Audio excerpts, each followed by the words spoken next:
Hello, नमस्कार, good morning, सुप्रभात, राधे राधे, जय श्री कृष्णा। जुड़े सभी प्यारे विद्यार्थियों का उत्कर्ष एग्रीकल्चर क्लासेस के आपके अपने इस सबसे बड़े डिजिटल ऑनलाइन यूट्यूब प्लेटफॉर्म पर मैं आपका होस्ट और दोस्त जीएल चौधरी आज के हमारे इस सेशन में जुड़े हुए सभी प्यारे विद्यार्थियों का तहे दिल से हार्दिक स्वागत और अभिनंदन करता हूं।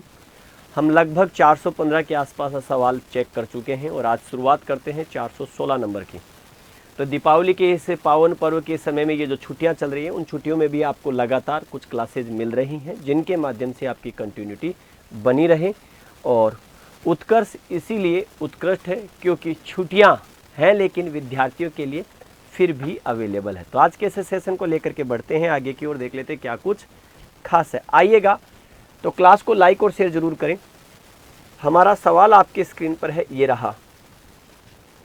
तो सवाल, पौधों को उत्पत्ति स्थल, उनके गुणसूत्र और उनमें परागकण के आधार पर निम्नलिखित में से कौन सा संयोजन सही है। यानी कि देखो, सवाल की क्वालिटी देखें, 3 क्वेश्चन एक साथ अलग अलग टॉपिक को कवर कर रहे हैं। तो based on the place of origin, chromosome number and type of pollination in plants, which of the following combinations is correct. रिजका ईरान उत्पत्ति स्थल है, बिल्कुल सही है। अलसी अफगानिस्तान ठीक है। बरसीन सीरिया ठीक है। और बीसी, अब यहाँ पर देखो, प्याज में गुणसूत्रों की संख्या 16 सही है। आम लेकिन सेल्फ पोलिनेशन नहीं होता, क्योंकि आम में आपको पता है कि आम जो होता है उसमें पर परागण पाया जाता है। और ये पर परागण जो होता है वो किसके द्वारा होता है, वो होता है मस्का डोमेस्टिका। ठीक है, मस्का डोमेस्टिका के द्वारा होता है, ये ध्यान रखना। तो अलसी का अफगानिस्तान ठीक है। लहसुन में गुणसूत्रों की संख्या 14 ही होती है, आपके 16 ही होती है। आपको पता है कि लहसुन और प्याज कृषि पर्यवेक्षक के सिलेबस में एक बीजपत्री के अंतर्गत शामिल है, एक बीजपत्री। और गुणसूत्रों की दोनों की संख्या 2n बराबर 16 होती है और एक होती है 16 किसकी, तो आपको काबुली चने में भी दिखाई देता है। तो इसका मतलब ये सारी चीजें जिसको कह सकते हैं संयोजन को दर्शा रही है। क्या आगे भी ऐसा है। बरसीम तुरई 26, पपीता पीलापन केरिका जेंथिन के कारण। ठीक है, तो यहां पर देखिएगा, यहां अगर हम देखेंगे तो जब आप इसको देखेंगे तो आपको क्या दिखा रही है, बरसीम का सीरिया सही है। तुरई लूफा एक्विटेंगला लूफा सिलेंड्रिका 26, पपीते में पीलापन केरिका जेंथिन, तो ये भी सही है। इसका मतलब दोनों के दोनों विकल्प सही है, बी और सी, ये रहा राइट आंसर। बहुत अच्छा सवाल है। तो हो सकता है आने वाले समय में इस प्रकार के एक ही क्वेश्चन में 2-2, 3-3 आंसर आपके जो है 2-2, 3-3 सवाल मिक्स होकर के मिलते। कितने सवाल हो गए इसमें, 1, 2, 3, 4, 5 और 6 क्वेश्चन हो गए, 6 अलग अलग टॉपिक से। ये तो अफगानिस्तान वाला एक मान लो, ये एक मान लो, लेकिन ये दोनों, तो मतलब 2 और 3 टॉपिक पूरे हो गए, 4 टॉपिक सॉरी। तो इस प्रकार के सवाल भी आपको ध्यान रखने हैं। देखिएगा, बाजरे की प्रथम संकर किस्म HB1, ठीक है, आपका जिसको कह सकते हैं, बिल्कुल सही है कि ये बाजरे की पहली हाइब्रिड वैरायटी आपको दिखाई देती है, बिल्कुल सही है, ये ध्यान रखना है आपको। ठीक है, इसके साथ एनिमल हस्बेंड्री मिक्स कर दी और नर भेड़ मेरिनो की विशिष्ट शारीरिक विशेषता का सही संयोजन है। ठीक है, तो पंजाब एग्रीकल्चर यूनिवर्सिटी से PAU से विकसित हुई थी और 1965 में आपकी ये आई थी। तो 1965, 70, 71, 65, तो ये तो 91 तो काट दो। गर्दन तथा कंधे की त्वचा में झुर्रियां और सलवटें पाई जाती है, कौन सा, मेरिनो। राजस्थान की मेरिनो किसे कहते हैं, राजस्थान की मेरिनो जो कहा जाता है वो चोखला को कहा जाता है, ये ध्यान रखना। और किसको पूछा है, नर भेड़ मेरिनो। तो जो मेरिनो का जो नर भेड़ होता है उसमें क्या है, घुमावदार सींग पाए जाते हैं, ये ध्यान, विशेषता ध्यान रखना, लिख लेना इसमें। मेरिनो जो नस्ल होती है, उस मेरिनो नस्ल का जो नर होता है इसमें घुमावदार सींग। ठीक है, तो ये ध्यान रखना, घुमावदार सींग आपको दिखाई देंगे, जबकि मादा जो होती है इसकी, उस मादा में सींग नहीं पाए जाते। तो यहां पर ये तो गलत हो गया, या तो ये, तो गर्दन तथा कंधे की त्वचा पर झुर्रियां और सलवटें। 1965 घुमावदार सींग होते हैं नर में और मादा सींग रहित होती है, तो ये वाला। ठीक है, तो यहां पर अगर आप देखेंगे तो ये आपका सही है, ये ध्यान रखना आपको। ठीक है, अब ऐसा नहीं है कि नंबर 1 सही नहीं है। कुछ विद्यार्थी ए दे रहे हैं, बिल्कुल सही है ए, क्योंकि गर्दन तथा कंधे की त्वचा में झुर्रियां और सलवटें पाई जाती है, बिल्कुल पाई जाती है झुर्रियां लेकिन यहाँ उससे ज़्यादा जो है परफेक्ट क्लेरिफिकेशन है। हो सकता है ये तो उसकी क्या है, एक फिजिकल कंडीशन है, इसमें परिवर्तन आ जाए, लेकिन घुमावदार सींग होते हैं नर में और ये मादा सींग रहित होती है। तो बेस्ट आंसर ये है। अगर विकल्प में ए और डी हो जाता तो फिर हम विचार नहीं करते। अगला देखो, फसल और सब्जी, फसल सब्जी और उसके खाद्य भाग का कौन सा संयोजन गलत है, जबकि फलों के राजा आम में पाए जाने वाले एक विशेष पिगमेंट का रंग कैसा होता है, यह आपको बताना है। फल और सब्जी और उसके खाद्य भाग का संयोजन गलत है, गलत, ध्यान रखना, गलत पूछ रहा है। तो बैंगन का आप फल खाते, बैंगन का एडिबल पार्ट फ्रूट है।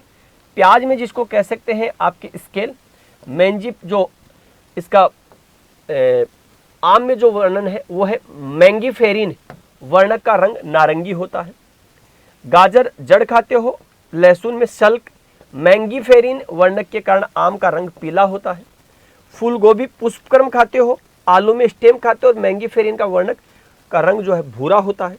टमाटर में फल खाते हैं, मूली में जड़ खाते हो और मैंगीफेरिन वर्णक का रंग लाल होता है। मैंगीफेरिन ये आम का जो है आपको बताना है कि इनमें से जो है आपके संयोजन गलत है। ध्यान रखना, संयोजन ऊपर तो गलत है लेकिन आम के सेंस में ये ध्यान रखना है आपको। ठीक है, बताओ भाई।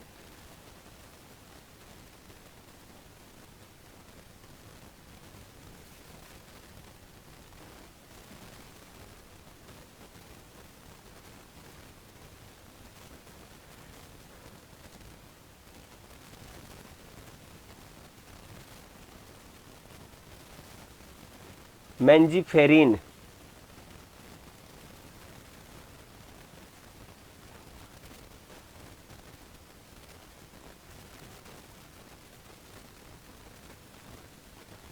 तो देखो संयोजन गलत है।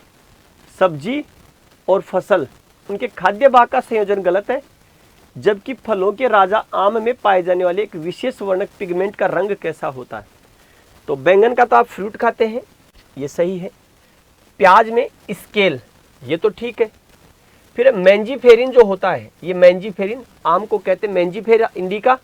तो मैंजीफेरा इंडिका में एग्जैक्टली जो पीलापन होता है वो आपके बीटा कैरोटीन के कारण होता है। ठीक है, तो का वर्णक का रंग नारंगी होता है। गाजर का जड़ खाते हो, लहसुन का आप स्केल खाते हैं और मैंजीफेरिन वर्णक के कारण आम का रंग पीला रंग होता है। ठीक है, फिर है फूल गोभी जो है वो पुष्पक्रम तना, ये ठीक है।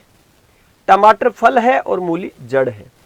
तो यहां अगर हम देखें तो सवाल क्या कह रहा है कि फसल और सब्जी और उसके खाद्य भाग का कौन सा संयोजन गलत है।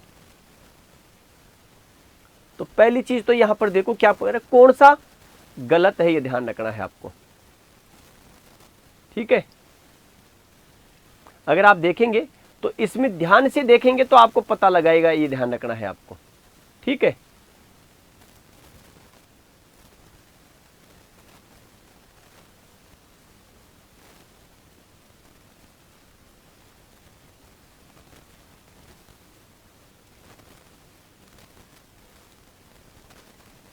अब यहां अगर हम ध्यान से देखें इसे तो इस सवाल पर चर्चा करें आपको, तो ये भी सही है, ये भी सही है, ये तो इसका मतलब कोई सा भी ऐसा नहीं है जो आपको दिखाई देगा। इसके बाद मैंजीफेरिन, तो मैंजीफेरिन आम में कोई पिगमेंट ही नहीं है, ये ध्यान रखना आपको।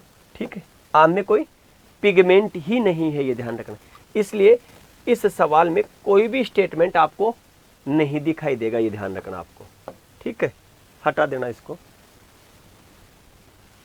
हाँ, अगर इसमें कुछ दे देता, जैसे आपका पीला रंग बीटा कैरोटीन की वजह से दे देता, तो अपन मान लेते आपको, ये ध्यान रखना आपको। ठीक है, इसका ध्यान रखना आपको। आगे देखिएगा, भारत में चावल की खेती के संबंध में निम्नलिखित में से कौन सा कथन दो अलग अलग किस्मों की बुआई की विधि और एक विशेष फसल चक्र की अवधि का सही ढंग से वर्णन करता है। चावल की खेती के संबंध में स्टेटमेंट है। निम्नलिखित में से कौन सा कथन दो अलग अलग किस्मों की बुआई की विधि, किस्म अलग अलग है, और एक विशेष फसल चक्र की अवधि का सही ढंग से वर्णन करता है, ये ध्यान रखना आपको। ठीक है, तो यहाँ पर दिए गए विकल्पों पर आपको विचार करना है, ये ध्यान रखना आपको। सीधी बुआई किस्म जया है, जबकि रोपाई के लिए किस्म बाला है। ठीक है, यहाँ पर आपको बताना, तो बाला तो सीधी रोपाई के लिए की जाती है, ट्रांसप्लांटिंग के लिए नहीं है। उत्परिवर्तित किस्म जगन्नाथ, बिल्कुल धान की उत्परिवर्तित किस्म जगन्नाथ है, और सीधी बुआई के लिए कौन सी है, बाला, बिल्कुल सही है। मक्का के बाद गेहूं, ठीक है, फसल चक्र 1 वर्षीय है, ये भी सही है। PRS10 रोपाई वाली किस्म है, जबकि कंचन सीधी बुआई वाली, गेहूं, पड़त और लाही वो एक ही को दर्शा रहा है। सीधी बुआई वाली किस्म साकेत है, जबकि उत्परिवर्तित किस्म जया है, तो ये वाला गलत है। ठीक, सवाल, तो जगन्नाथ धान की म्यूटेंट वैरायटी है, ध्यान रखना आपको। इसके अलावा बाला, साकेत और कंचन तीनों की तीनों सीधी बुआई की जाती है, ध्यान रखना आपको। बाला, साकेत और कंचन, ठीक है, ये क्या है, ये सीधी बुआई वाली है, तो इनकी क्या होती है, सीधी बुआई होती है, ये ध्यान रखना आपको। ठीक है, तो 20 का राइट आंसर आपको दिखाई देगा, ये ध्यान रखना आपको। ठीक है, अगला, बीज उत्पादन के मानकों का पालन करते हुए, बीज उत्पादन के मानकों का पालन करते हुए हाइब्रिड बाजरा पर्ल मिलेट के प्रमाणित बीज सर्टिफाइड सीड के लिए खेत में न्यूनतम आइसोलेशन डिस्टेंस कितनी मीटर निर्धारित की गई। यह दूरी आनुवंशिक शुद्धता सुनिश्चित करने और अन्य किस्म या सामान्य बाजरे से परागण को, संदूषण को, कंटामिनेशन को रोकती है। बाजरे की शुद्धता जो होती है उसको बना करके रखती है, तो उसके कंटामिनेशन को रोकती है, ये ध्यान रखना आपको। ठीक है, ये आपको बताना है, बताइएगा। तो adhering to the seed production standards, what is the minimum isolation distance in meters stipulated the production of certified seed hybrid pearl millet? This distance is mandatory to ensure genetic purity and prevent contamination from pollen other varieties common। तो किसके लिए पूछ रहा है, hybrid में। तो hybrid में आधार पूछे तो 1000 है, और यहाँ पर प्रमाणित की बात कर रहा है, तो प्रमाणित में देखो 3 सेल्फ पोनेशन में 30 आपके कपास में देखी जाती है, तो यहाँ पर 200 मीटर इसका राइट आंसर हो जाएगा, ये ध्यान रखना आपको। ठीक है, पिछले वाले सवाल को देखना, देखो भाई पीछे वाले सवाल को एक बार आपको। ठीक है, तो आप पीछे वाले सवाल को देखना चाहते हो तो देख सकते हो। लैंग्वेज थोड़ी सी बड़ी है,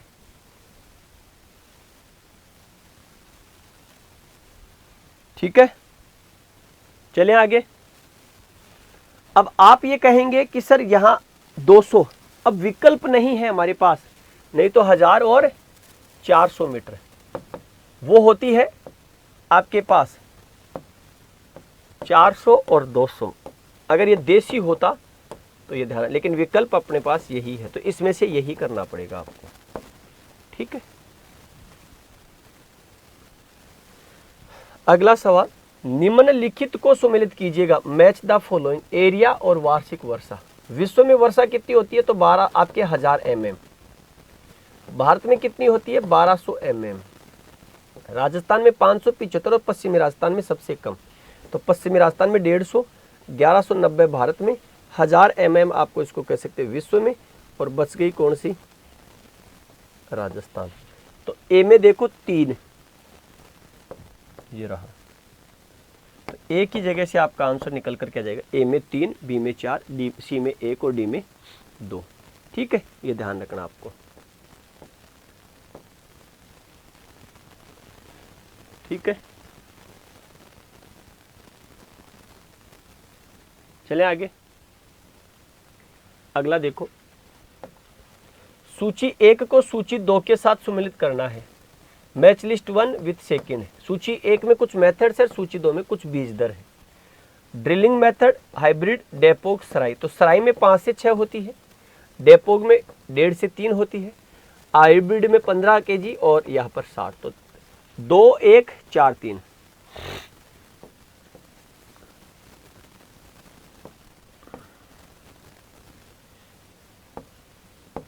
आगे देखो, क्रॉप इंप्रूवमेंट में फसल यानी कि किस्म सुधार, फसल सुधार क्रॉप इंप्रूवमेंट के क्षेत्र में उत्परिवर्तन प्रजनन यानी कि म्यूटेशन ब्रीडिंग ने महत्वपूर्ण किस्में प्रदान की है। चावल यानी कि धान की उन किस्मों में से पहली कौन सी है जिसे कृत्रिम परिवर्तन यानी कि आर्टिफिशियल म्यूटेशन के माध्यम से विकसित किया गया था और जो भारत में खेती के लिए जारी की गई थी, जिससे उसकी आनुवांशिक संरचना में मौलिक परिवर्तन आया। In the field of crop improvement, in the field of crop improvement mutation breeding has yielded significant varieties which is the first variety of rice यानी पेडी that was developed and released for cultivation in India through artificial mutation resulting in a fundamental change in its genetic structure।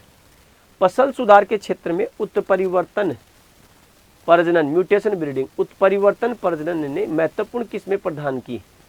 चावल की उन किस्मों में से पहली कौन सी है जिसे कृत्रिम उत्परिवर्तन के माध्यम से विकसित किया गया था और भारत में खेती के लिए जारी की गई थी, जिससे उसकी आनुवांशिक संरचना में मौलिक परिवर्तन आया।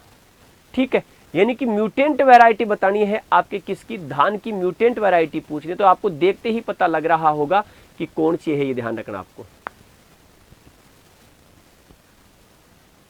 ठीक है,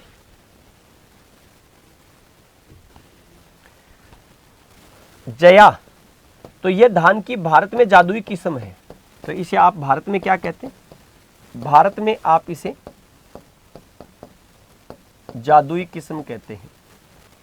फाल्गुना, तो ये साल्ट रेसिस्टेंट वैरायटी, ये ध्यान रखना आपको। ठीक है, जो जहां फेरस के दिखता है वहां पर। ठीक है, तो ये FES जो होता है वह रेसिस्टेंट है, प्रतिरोधी। लुणीश्री जो होती है वो साल्ट रेसिस्टेंट है, लवण प्रतिरोधी है। ठीक है, साल्ट रेसिस्टेंट। और जगन्नाथ जिसको कह सकते हैं म्यूटेंट वैरायटी है, जगन्नाथ।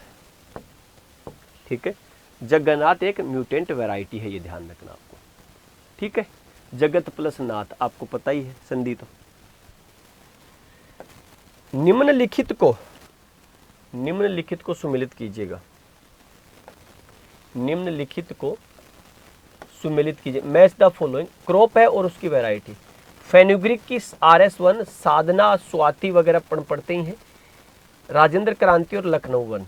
देखिएगा, राजेंद्र क्रांति मेथी की है, आपके पास लखनवी सौंप की है।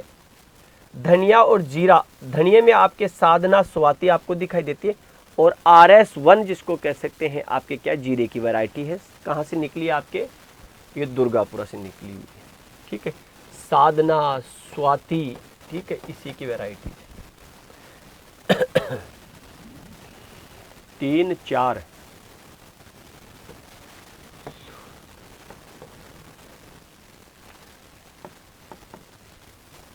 ट्राइगोनेला कार्निकुलाटा, ट्राइगोनेला फोइनम ग्रेइकम, सौंफ फेनल फोइनिकुलम वल्गेयर, कोरिएंड्रम सेटाइवन, क्यूमिनम साइमिनम, ये ध्यान रखना। इनमें से 3 ये एक है अम्बेलिफेरी की। ठीक है, अम्बेलिफेरी की। मेथी जिसको कह सकते कौन सी की है, लेग्यूमिनेसी। ठीक है, तो इसका ए राइट आंसर है, ये ध्यान रखना। अगला देखो, जीरे की ऐसी कौन सी बीमारी है जिसमें छोटी अवस्था में ज्यादा प्रकोप, पौधा हरी अवस्था में मुरझा जाता है। Which is disease is cumin in which the आपके incidence is high in the young stage and the plant weather the green stage, यानी कि पौधा हरी अवस्था में ही जिसको कह सकते क्या है, मुरझाना शुरू कर देता है, ये ध्यान रखना है आपको। अचानक से मुरझाता है। ठीक है, तो मुरझान आ गया तो आपके यहाँ पर इसको कह सकते पाउडर मिल्ड्यू, उक्टा, ब्लाइट, और तो विल्ट चीज जिसको कह सकते हैं फ्यूजेरियम ऑक्सीस्पर्म, छोटी अवस्था में पौधे मुरझा जाते हैं इसमें। ठीक है, तो 20 का राइट आंसर है। मुख्य डिजीज ब्लाइट है, ये ध्यान रखना आपको, ये मुख्य रोग है।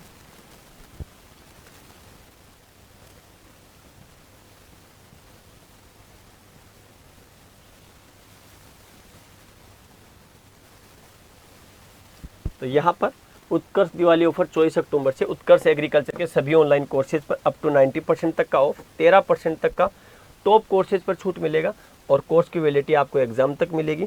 फाइनल सिलेक्शन पर आपको 100% की फीस वापस मिलेगी। साथ में एग्रीकल्चर सुपरवाइजर के चाहे जयपुर से लाइव फ्रॉम क्लासरूम हो या जोधपुर से लाइव फ्रॉम क्लासरूम हो, आपको स्टैंडर्ड की फीस 3700 है, प्राइम की 5400 रुपये है। स्टैंडर्ड की 3700 और यहाँ पर 5400। Jet foundation 2.0 batch live from studio, standard की फीस है 3800 रुपये और प्राइम की है 5400 रुपये। 12th प्लस जेट का कॉम्बो, यानी इसमें 12th भी मिलेगा आपको और जेट का भी मिल जाएगा। तो स्टैंडर्ड की फीस है 4900 रुपये, प्राइम की है 6500 रुपये। राजस्थान वेटनरी ऑफिसर का क्रेश कोर्स है आपके पास 5500 रुपये का। आरपीएससी फर्स्ट ग्रेड का एग्रीकल्चर का जो बैच है उसकी है आपके पास 7000। आरपीवीटी का फाउंडेशन बैच, स्टैंडर्ड की फीस है 4600, प्राइम की 6100। लाइव स्टॉक इंस्पेक्टर का ये बैच है, स्टैंडर्ड की फीस है 2800 और यहाँ पर 4100 है live stock inspector. Agriculture supervisor का निर्मल जो बैच है महापैक, स्टैंडर्ड की फीस है 5000 और प्राइम की फीस है 7600।